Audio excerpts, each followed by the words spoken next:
हर हर महादेव। शिव और सती का विवाह।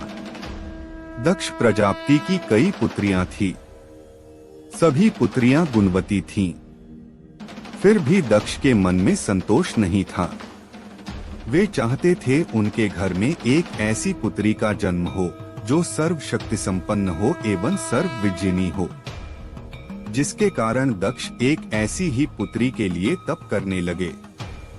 तप करते करते अधिक दिन बीत गए तो भगवती आद्या ने प्रकट होकर कहा, मैं तुम्हारे तप से प्रसन्न हूँ। तुम किस कारण वश तप कर रहे हो?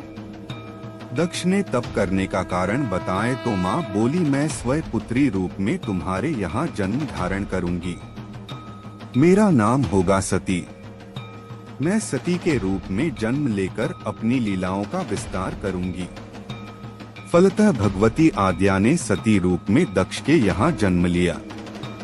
सती दक्ष की सभी पुत्रियों में सबसे अलौकिक थीं।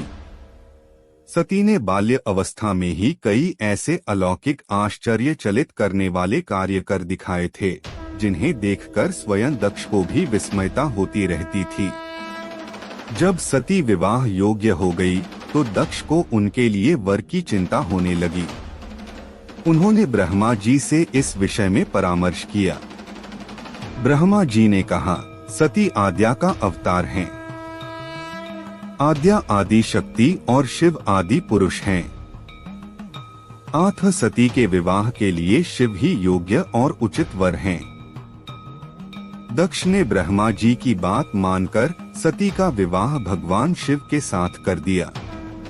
सती कैलाश में जाकर भगवान शिव के साथ रहने लगी। भगवान शिव के दक्ष के दामाद थे, किंतु एक ऐसी घटना घटित हो गई जिसके कारण दक्ष के हृदय में भगवान शिव के प्रति बैर और विरोध भाव पैदा हो गया। एक बार देवलोक में ब्रह्मा ने धर्म के निरूपण के लिए एक सभा का आयोजन किया था। सभी बड़े बड़े देवता सभा में एकत्र हो गए थे। भगवान शिव भी इस सभा में बैठे थे। सभा मंडल में दक्ष का आगमन हुआ। दक्ष के आगमन पर सभी देवता उठकर खड़े हो गए, पर भगवान शिव खड़े नहीं हुए। उन्होंने दक्ष को प्रणाम भी नहीं किया। फलतः दक्ष ने अपमान का अनुभव किया। केवल यही नहीं, उनके हृदय में भगवान शिव के प्रति ईर्ष्या की आग जल उठी। वे उनसे बदला लेने के लिए समय और अवसर की प्रतीक्षा करने लगे। एक बार सती और शिव कैलाश पर्वत पर बैठे हुए परस्पर वार्तालाप कर रहे थे। उसी समय आकाश मार्ग से कई विमान कनखल की ओर जाते हुए दिखाई पड़े। सती ने उन विमानों को दिखकर भगवान शिव से पूछा, प्रभु, ये सभी विमान किसके हैं और कहाँ जा रहे हैं? भगवान शकंद्र ने उत्तर दिया, आपके पिता ने बहुत बड़े यज्ञ का आयोजन किया है। समस्त देवता और देवांगनाएं इन विमानों में बैठकर उसी यज्ञ में सम्मिलित होने के लिए जा रहे हैं। इस पर सती ने दूसरा प्रश्न किया, क्या मेरे पिता ने आपको यज्ञ में सम्मिलित होने के लिए नहीं बुलाया? भगवान शंकर ने उत्तर दिया, आपके पिता मुझसे बैर रखते हैं, फिर वे मुझे क्यों बुलाने लगे? सती मन ही मन सोचने लगी, फिर बोली, यज्ञ के इस अवसर पर अवश्य मेरी सभी बहनें आएंगी। उनसे मिले हुए बहुत दिन हो गए। यदि आपकी अनुमति हो तो मैं भी अपने पिता के घर जाना चाहती हूँ। यज्ञ में सम्मिलित हो लूंगी और बहनों से भी मिलने का सुअवसर मिलेगा। भगवान शिव ने उत्तर दिया, इस समय वहाँ जाना उचित नहीं होगा। आपके पिता मुझसे जलते हैं, हो सकता है वे आपका भी अपमान करें। बिना बुलाए किसी के घर जाना उचित नहीं होता है। इस पर सती ने प्रश्न किया, ऐसा क्यों? भगवान शिव ने उत्तर दिया, विवाहिता लड़की को बिना बुलाए पिता के घर नहीं जाना चाहिए, क्योंकि विवाह हो जाने पर लड़की अपने पति की हो जाती है। पिता के घर से उसका संबंध टूट जाता है। लेकिन सती पीहर जाने के लिए हठ करती रहीं। अपनी बात बार बार दोहराती रहीं। उनकी इच्छा देखकर भगवान शिव ने पीहर जाने की अनुमति दे दी। उनके साथ अपना एक गण भी साथ में भेज दिया। उस गण का नाम वीरभद्र था। सती वीरभद्र के साथ अपने पिता के घर गईं। घर में सती से किसी ने भी प्रेम पूर्वक वार्तालाप नहीं किया। दक्ष ने उन्हें देखकर कहा, तुम क्या यहाँ मेरा अपमान कराने आई हो? अपनी बहनों को तो देखो, वे किस प्रकार भांति भांति के अलंकारों और सुंदर वस्त्रों से सुसज्जित हैं। तुम्हारे शरीर पर मात्र बाघंबर हैं। तुम्हारा पति श्मशानवासी और भूतों का नायक है। वह तुम्हें बाघंबर छोड़कर और पहना ही क्या सकता है। दक्ष के कथन से सती के हृदय में पश्चाताप का सागर उमड़ पड़ा। वे सोचने लगीं, उन्होंने यहाँ आकर अच्छा नहीं किया। भगवान ठीक ही कह रहे थे, बिना बुलाए पिता के घर भी नहीं जाना चाहिए। पर अब क्या हो सकता है? अब तो आ ही गई हूँ। पिता के कटु और अपमानजनक शब्द सुनकर भी सती मौन रहीं।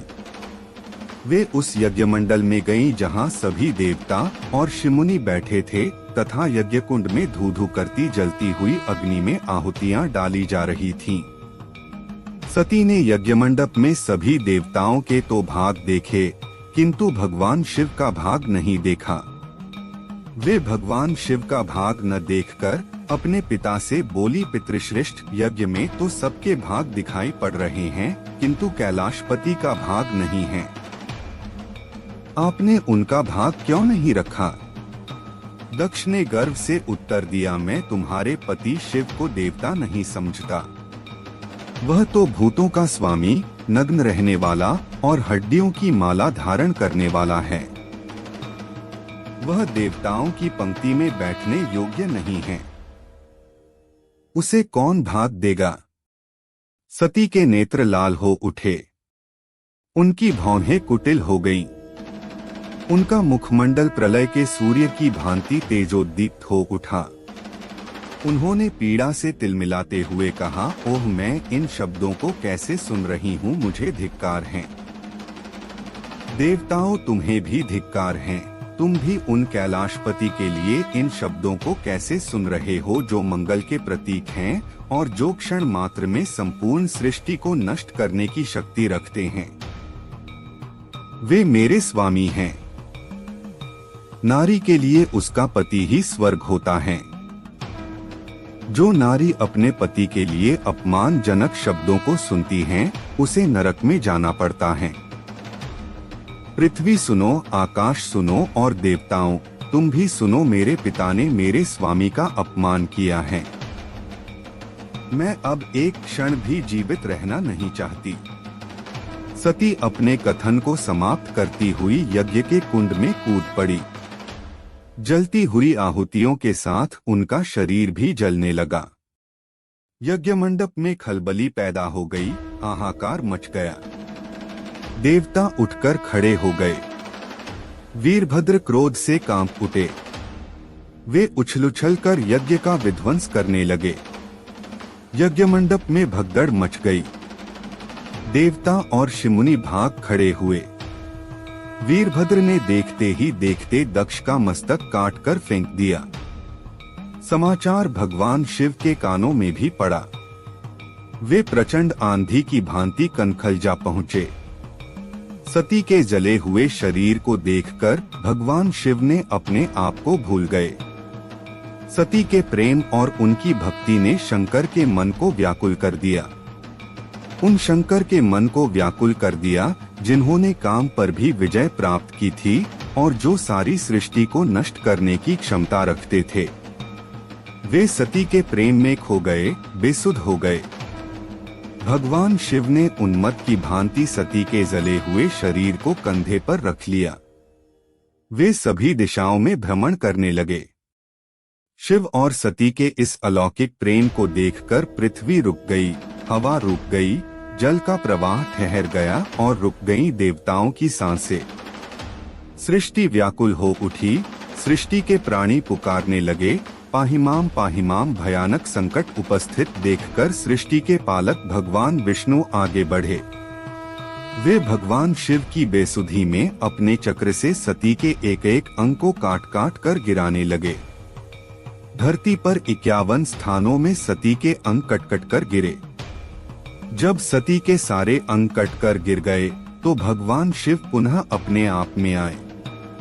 जब वे अपने आप में आए तो पुनः सृष्टि के सारे कार्य चलने लगे।